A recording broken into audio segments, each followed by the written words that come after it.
Today, we're cracking open a master ceramicist toolkit to decode the secret to truly professional brushwork. If you've ever found yourself just fighting with fuzzy lines or streaky glazes, then you're going to want to stick around for this. So let's just jump right in with a question that might sting a little. Are your brushes actually ruining your pottery? It's a frustrating thought, right? And it's one pretty much every artist faces at some point.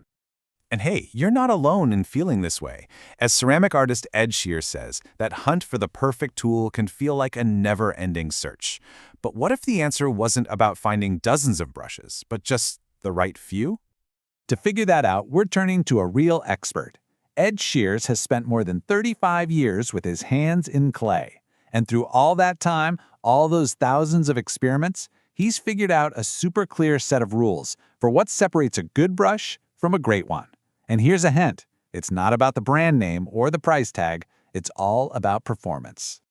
So what does he actually look for? Well, it all boils down to these 4 critical things. A great brush has to hold glaze without dripping all over the place. It's got to release that glaze smoothly, no surprise blobs. It absolutely must keep its shape after you clean it. And finally, it just has to feel good and balanced in your hand. It's all about one thing, really: control.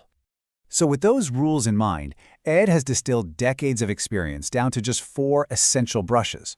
He says these 4 can handle pretty much any job you throw at them in the studio. So let's break them down one by one. First up, we've got the precision tool of the group, the number 6 liner brush. You can think of this as the artist's pen, the tool you reach for when you need those fine, controlled marks. So what's this little guy all about? Well, it's a specialist. Its main jobs are things like slip lines, those delicate raised lines of liquid clay, signing your work, and doing detailed line work with underglaze. And it's so good at this because that long tip lets you make these beautiful, extended strokes, and it keeps a super tight point even when it's soaking wet.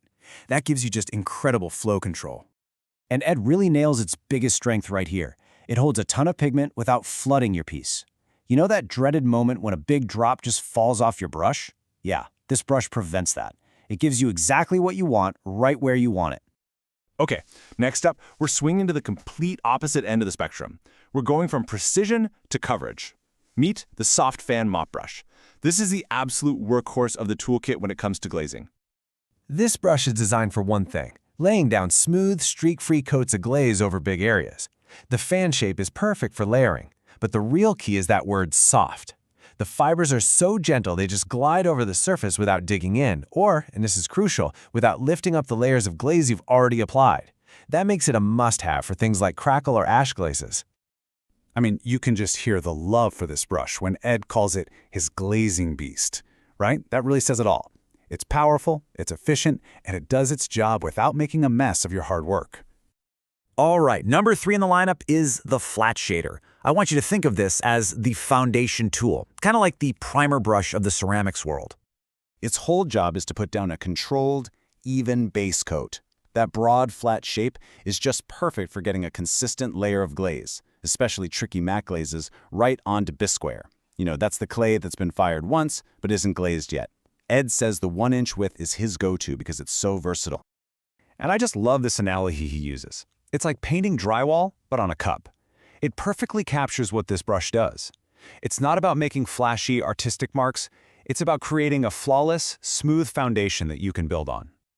And finally, we have the artist brush. This is the tool for pure expression, the large-tipped Sumi brush. This one is all about those beautiful, gestural, spontaneous marks that give a piece its soul. So what makes this one so special? It's all about the natural hair. For this kind of expressive work, natural fibers are just unmatched. They can hold a ridiculous amount of liquid, like an oxide wash, and then release it onto the pottery with this gorgeous, unpredictable flow. This is the brush you use to add real character and personality. And you can tell this brush is different from how Ed talks about it. It's not for a specific technical job. It's for when you're in that creative flow state where your intuition just takes over. This brush is for making art, not just for applying glaze. So there you have it, the 4 essentials. But this brings up a bigger question, doesn't it?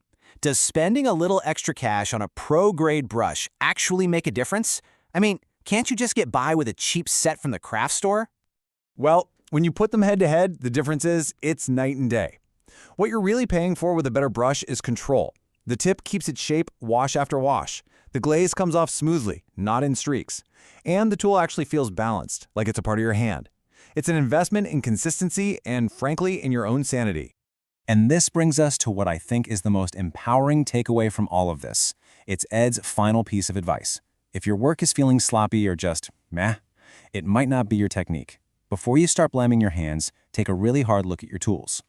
And that leaves us with one last thing to think about. Whether it's a brush, a rib, a wheel, whatever, take a second and ask yourself, what's the one tool in my studio that might be holding my art back from what it could truly be? Something to chew on. Thanks for tuning in.